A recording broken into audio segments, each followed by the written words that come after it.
as soon as it happened, I was like, I just broke my ankle. And, like, I probably didn't mean it, but, like, in my head, that's what happened. And then I got the x-ray and it was broken, and I was like, oh, there you go. This February, a broken ankle sidelined Bangor's Landon Clark for the rest of his first prep season at St. Paul's School in New Hampshire. For a couple of weeks, when we got into playoffs and stuff like that, it was kind of tough to not be able to be there with them and help them out. As it is with any injury, recovery gave Landon some good days and some bad ones. But this April, he was back out on the court with a lot of help from his new teammates over at St. Paul's. Just leaning on them, they got me through that, and just pushing, knowing that the things I wanted to do this spring, this summer, it was all going to be worth it in the end. After making a name for himself with the Rams, Clark is now preparing for his second season of prep ball. And even though it ended early, year one really helped his game grow.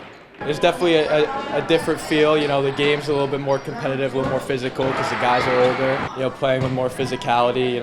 Understanding that you're not always the biggest, tallest, fastest guy on the court, and just kind of using what you're good at. Now he's back at 100%, helping Maine United on the AAU circuit. And his teammates say, despite what happened this winter, he's now back to being Landon. For him to come and bounce back and be back that quick and be ready for the first session, that was big for us. Towards the end of the second, into the third session, he started to play like Landon again.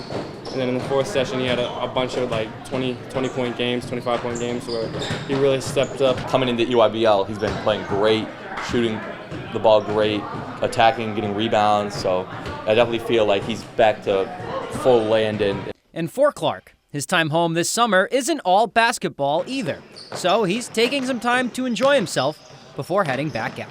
When we're not here, we're just hanging out with family. It's good to be back with them. Being away at school, for 9 months out of the year is sometimes challenging. So being with the family, obviously working out here, practicing with Maine United, getting ready for July. In VZ, I'm Tyler Cruz, ABC 7, Fox 22 Sports.